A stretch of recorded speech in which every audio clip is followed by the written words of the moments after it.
Alright. It's the halfway point of the 2025 Formula 1 season. Time to bring up this old chestnut of a cash cow again, am I right? Time to grade all the drivers that have competed this year thus far on how they're performing, yada yada yada yada yada. We're all familiar with the format at this point, right? So there's no sense in delay, yeah? Okay. We've got 20 cars on this grid, yet 21 drivers lie on that standings totem pole. Let's kick this list off with the dude whom the sport has chewed up and spat out immediately.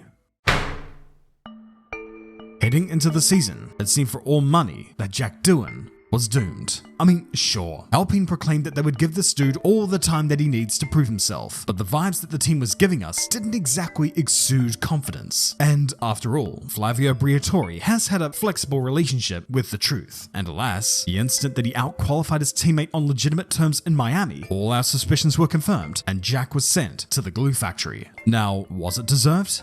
No. But I do gotta say this, his pace relative to his teammate in the time that he had wasn't that bad. Considering he was a rookie and everything, I've definitely seen worse. And we know that that teammate of his is no slouch, but he did commit some really dumb moves, such as barreling into turn 1 at Suzuka with the DRS open, and then he would have some weekends such as in Saudi Arabia where he was that far off that we all just kind of forgot that he was still on the grid. However, despite his difficult relationship with the laws of physics, him being dropped this way was just cruel. God forbid that we give young drivers time to grow into their skin in this game. We will likely never ever see this dude in Formula 1 ever again, in a race at least, but at least his successor proved to be a marketable improvement, right? Right guys? You will struggle to find a bigger Franco Colopinto tragic outside of Latin America than my poorly illustrated ass. From first seeing this dude embarrass F1 junior drivers in Formula Regional with no relative money, and never being beaten by a teammate over the course of a full season on the lead up to Formula 1, I was pumped to see Franco be given a shot at the big dance. Last year he proved that he did have speed, even if the damage bill was getting a little bit out of hand, and so when he replaced Doohan 6 rounds into the season, while sympathetic to the down under Logan Paul, I was salivating to see him prove to everybody that he deserved his place in Formula 1, just so long as he didn't crash. No, Franco, no, what are you doing? Right out of the gate. Like every other rookie, I wanted to give this dude some time, but the pace just hasn't been there. If we're going to compare to Doohan here, the switch has just not been worth the trouble, and that's coming from someone who's tragically biased toward Colopinto. It's okay to be a fan, just gotta be honest whenever they're drowning. Montreal was a little bit promising, but the rest of it? Meh. Then there was Austria, where he was looking more like Gaston Mazzacane than Carlos Reutemann. Mirrors are there for a reason, my guy. And now it seems that Flav's patience has run out, reading right out of the Helmut Marko playbook where everybody but himself is the problem. Apparently, is this the end of the road for Franco? Well, if it is, there ain't no one else to blame but him. I still wholeheartedly believe in him, but that's because I know that he can be better than this. And we saw that last year, so he's got to find that edge quick. Play the rookie card all you want, but I don't have any of those reservations with his next door neighbor down at Sauber. I was concerned about Gabriel Bortolotti going to Sauber. Not that he wouldn't be worthy of the seat or whatever, but that typically this type of seat and outfit is a bit of a one-way street to nowhere in the end. A bit like an arts degree, but the aftermath being Formula E rather than Starbucks. And with his junior career being very fruitful, I figured we may have had another Enrique Bernaldi on our hands here. Good, quick driver, but victim to circumstance and, Nigerian princes. But we're in the here and now, and thus far, Borto has proven to be one of the more solid rookies on the grid. He's got a Sauber, and thus is like trying to win the Grand National riding James Corden. But that's why you pay attention to the inter-team battle. His quali record against his teammate cannot go unnoticed. You don't out-qualify a driver of that caliber that many times and not get your flowers. And aside from a spin in Shanghai and leaving the legs open for Kimmy in Monaco, have you ever noticed him making any mistakes? His only real weakness right now is race pace. However good he drives on Saturday, he seems to fade away on Sunday. Even in Austria, where he somehow dragged that Sauber into the top 10 for qualifying, you just felt that there was a bit more that car could have achieved on Sunday. Regardless, he is trending in the right direction, and there ain't no reason to get rid of him anytime soon. The same could also be said over at Haas, because while Melbourne turned out to be a grade A disaster, Ollie the Bear Bearman has been looking so freaking solid in that Haas, to the point where you kind of forget that this guy is still a rookie. There's not much more I could really add, other than he's been comparing so damn well against his teammate that he's looking every bit as comfortable in that Haas that he belongs in Formula 1. Even if the sport ain't really showing him that much love to him back. He's on the right track thus far, and Ferrari don't have to look too far when searching for their next junior prospect to bring up to the main seat whenever one of their current drivers runs away to preserve what's left of their sanity. It's a luxury they have. Ferrari really don't have anything to worry about when it comes to driver moves going forward. Red Bull, on the other hand, that second Red Bull seat of being the reigning world champion is the biggest monkey paw on the entire grid. Everybody wants it, but do they really? It leaves a trail of victims that stretches beyond the curvature of the earth. The latest casualty of the bunch? Yuki Tsunoda. Starting off the year in strong form at Racing Bulls, he thought he was more than ready for a shot at the Red Bull seat, as did quite a lot of us. And he relayed that, in the simulator at least, that he didn't find the car to be particularly difficult to drive. Oh, how fate intervenes. This dude is almost as bad at predicting stuff than I am. Ever since taking over the drive, it's just been a myriad of disappointing results, and it doesn't really matter how you want to spin it. He would typically start off practice sessions relatively strong, but would fade away by qualifying and would be too far back to launch any kind of attack in the race. He's a bit of a victim by circumstance, yes, but them's the only parameters that we've got to work with. It has not been good, but how does it compare to how Liam Lawson did? Well, let not the Yuki struggles dispel the memories of the complete dumpster fire that was Lawson's 2 races in the same car. The pace deficit to Max was jarring, and while the dumping came way too soon, it was hardly undeserved. Then he went back down to Racing Bulls, and while he was keeping his teammate relatively honest, he could not triumph over him. Like, at all. He would practice well and the race pace would be decent, but qualifying has always been his kryptonite, starting way too far back to launch an effective attack, and this caused him to take more chances and ended up making some bozo moves. Things looked to be on the improve with a really damn good drive in Monaco, where he held up the entire field with the Lawson locomotive before clawing back 40 seconds on his teammate in less than half the race. And then his entire weekend in Austria was a big warm cup of yes. But 1 or 2 good results don't just make all the other ones disappear. This might be tall poppy syndrome, but I'm starting to think that this just may be his ceiling after all. New Zealand media would like to clamor on about the circumstances and needing more time. Guys, he's had time. More than his teammate anyway. I think things are pretty damn clear here. You gotta wonder what could have been had he not been promoted to that Red Bull seat and encountered the same fate as Pierre Gasly did back in 2019. It caused that dude to bounce around and eventually wind up at Alpine. And now here he is, doing bits. The Alpine this year has had a tendency to be strong as hell in practice before receding into mediocrity by qualifying. Throughout this year, it's felt like Gasly has maximized what that Alpine can do the majority of the time. There's really not a lot that you could fault him for, but thanks to Alpine's management and wayward form, it's tricky to gauge where exactly he is at. Although it is pretty easy to determine where exactly Carlos Sainz is at. Heading into the year, I was slating this Donny to be the shining light at Williams and the darling of the midfield runners, pulling in points like he does, well, you get the picture. Instead, Casanova over here has wound up being one of the biggest disappointments of the season, languishing down the field with an alarmingly bad series of performances. By round 5, it felt like things were getting a little bit better for him, but Monaco was miserable for him, having to park the bus for his teammate, and from there on, it's almost been like he's still racing in Formula 1? At the very freaking least, it's unlikely that his seat is in jeopardy. After all, he's not in a team where at least one of the drivers is guaranteed a seat in perpetuity. At the very least, he's not in the position that Fernando Alonso is in. Starting off the year with a lazy crash into the wall was majorly uncharacteristic of a dude whom we've come to regard as being one of the greatest to grace a Formula 1 car in the modern age. Always held down by the weight of a garbage car, brought on by his even more garbage team decisions, and this year has been not much different. The Aston's pace has been wishy-washy at best and slower than Lizard Evolution at worst. But you gotta perform with what you got, and the vast majority of the year, Fernando has been performing his usual trick of taking the car to the limit of what it can do. But he was constantly let down by poor reliability whenever he was on course to gain some points. And there ain't a hell of a lot that the Lord of the Eyebrows could have done about any of that. As it is, he eventually drew a beam his teammate in the driver's standings, but he deserves to be a lot further ahead than that because, once again, we're being forced to talk about the same crap. Not because I want to, but because they're forcing us to. When asked about who was the better driver at Aston Martin this year so far, 3-time race winner Johnny Herbert replied, "Well, Lance Stroll has scored more points, hasn't he?" Up to that point on paper, yes, that was true. But I have a 3-word retort to that.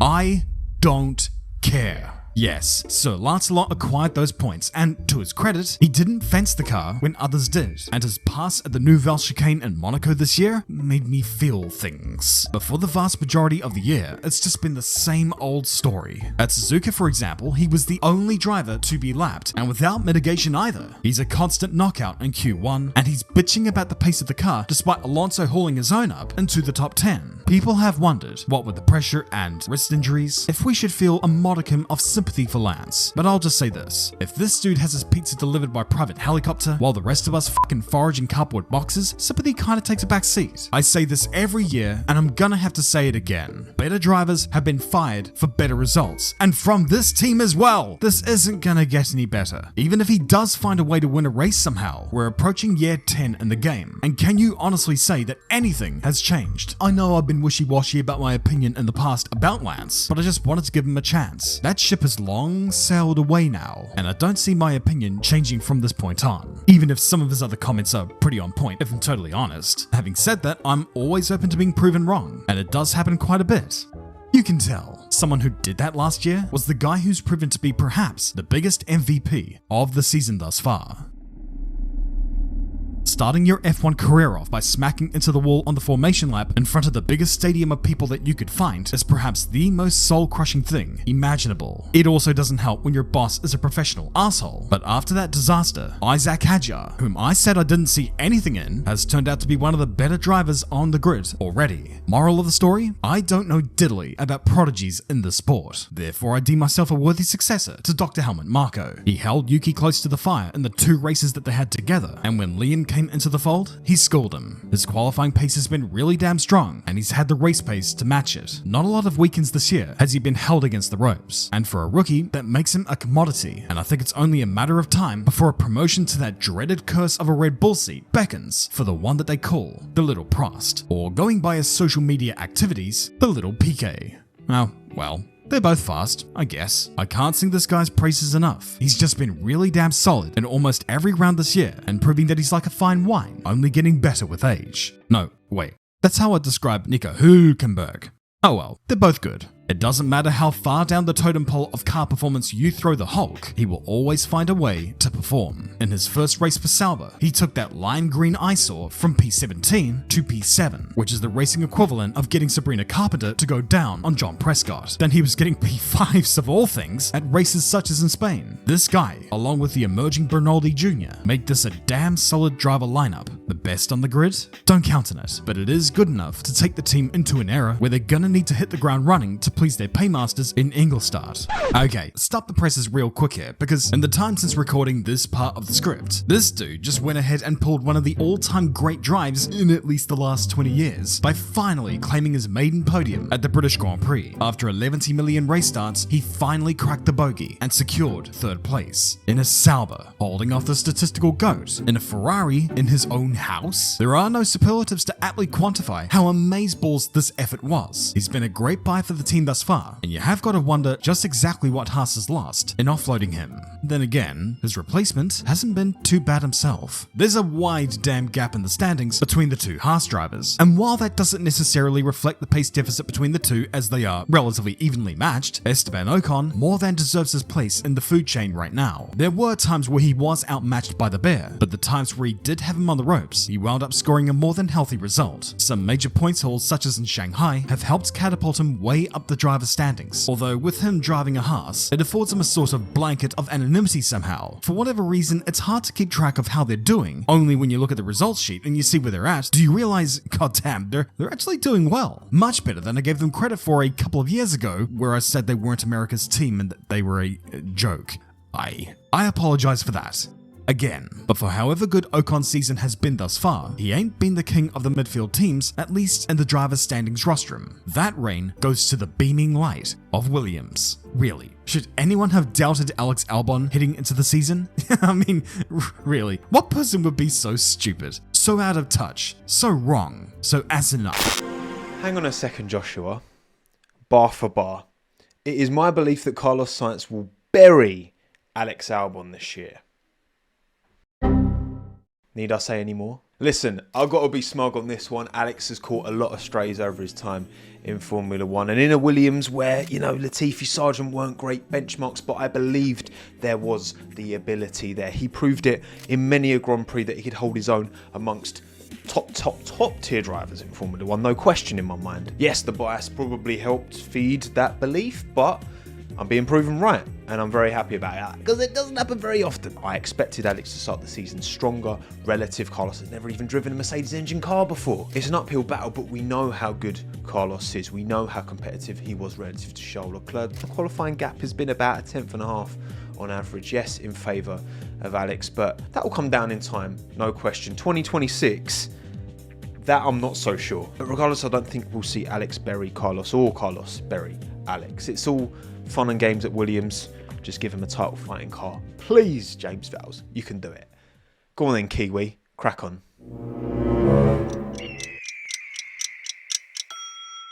Do you guys have any idea how much I hate being wrong all the time? Okay, so I butchered that prediction on this guy. But what about the next one? Every once in a while, a rookie comes through the ranks and breaks into Formula 1 with fanfare nary the likes of which many people had seen before. Some of it deserved, some not. Some live up to the hype, some people are Nick de Vries. The latest of that exclusive class of people was one Andrea Kimmy Antonelli. We're halfway through the debut year. How's it been for the young Italian thus far? Blah. I did think it would take time for him to break into his own and find his pace. And to an extent that has been relatively right, but also to an extent that's been relatively wrong. When you're right 52% of the time, you're wrong 48% of the time. Why didn't you say that before?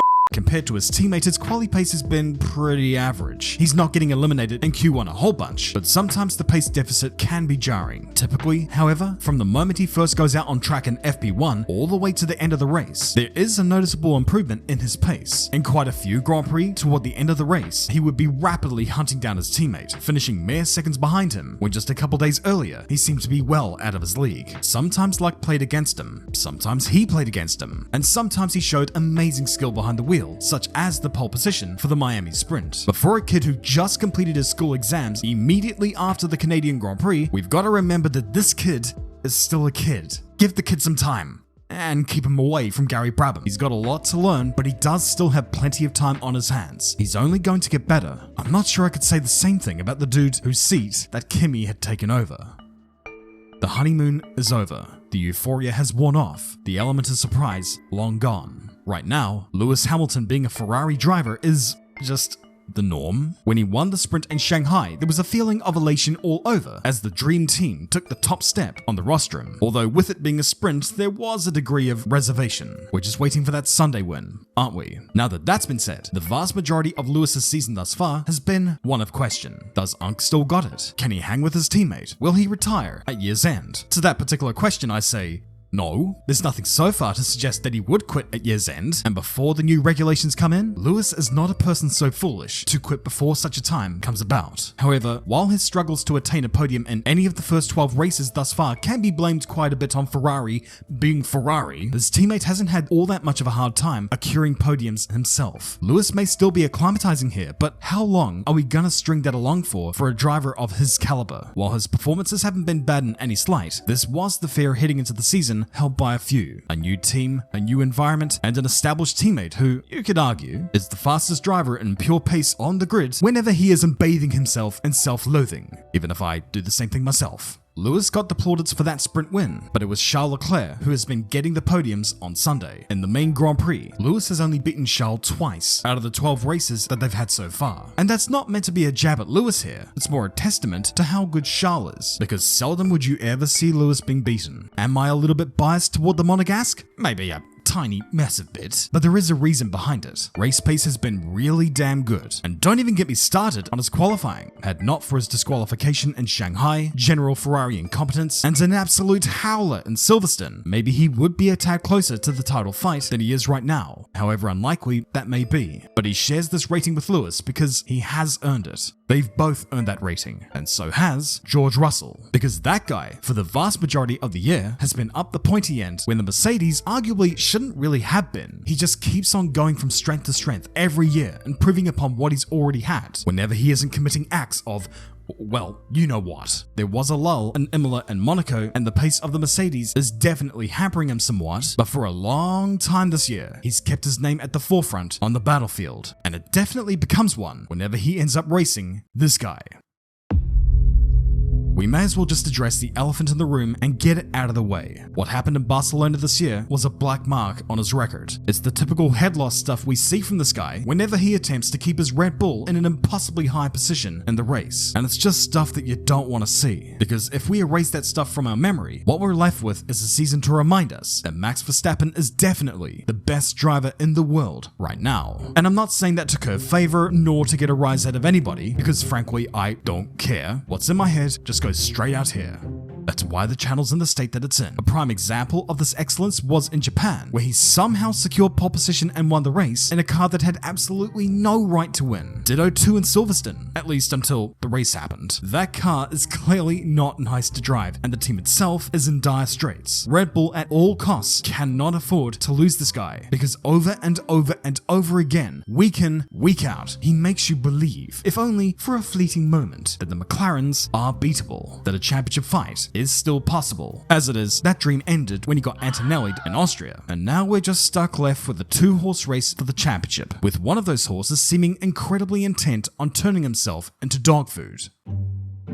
Dumping a Grand Slam on the entire field in the season opener in Melbourne is the best way that Lando Norris could have started his 2025 campaign. He looked every bit the driver that he needed to be, with nary a time where he looked flustered. Even in a spout of rallycross, he had things under control. And in Monaco, Austria, and Silverstone, he looked perfectly calm, perfectly at ease, never in any trouble. But in every other race, he made life as hard as he possibly could for himself, butchering his Q3 runs almost every single time and throwing him down the order. And then in his efforts to vault up the order, he made too many mistakes that ended up costing him a position or two, or worse, throw him out of the race. The good heights have been good, but my God, the bad times have been glaring. 1 or 2 good races are not going to save his ass any more than it would Liam or Franco or Sonny, and I don't care that he's second in the championship in that rocket ship of a car. This is the rating he gets, and it's the rating he deserves for this part of the season. Having said that, ever since that dope-headed move in Montreal, you do get the sense that the tide is starting to gradually shift. And I know that's hard to believe with this guy, but maybe, just maybe, he's woken up. Maybe he's gonna do what need be done. Maybe he's gonna force all of us doubters to go f*** ourselves. Maybe he really can take the fight to his teammate for the title battle this year. But that will be a tough ask, because you're gonna have to look real freaking hard to find instances where Oscar Piastri crapped the bed this year. Melbourne perhaps, and Silverstone. Otherwise, a lot of this year has been exemplary from Pastry here. He's not a born-again Senna by any stretch of the imagination, but he is displaying an unbelievable sense of calm and composure behind the wheel, and that applies to a driver of any amount of experience. Nothing cracks this dude. Nothing. Although Silverstone did kind of fluster him and almost made him look human, the only thing stopping him last year was consistency. But now that's not a factor. If anything, he's been the most consistent driver out there. His run from Bahrain to Miami was exemplary, and while he's got to hope and pray that Lando has not found his mojo, he's certainly found his own. He's the championship leader, and he deserves it. But yeah, that's my grading so far this year. And hey, while we're at it, here's how I would rank all the rookies so far this season. And so now that that's been exposed as well, let me know in the comments just how wrong and dumb and asinine my opinions are. Just keep it respectful, be wholesome, don't be a manus, and as always, I'll see you all later. Not gonna vibe tonight. You don't get everything you like, 'cause I'm not ready. If I'm not ready, I'm not gonna vibe tonight. You don't get everything you like, 'cause I'm not ready. If I'm not ready.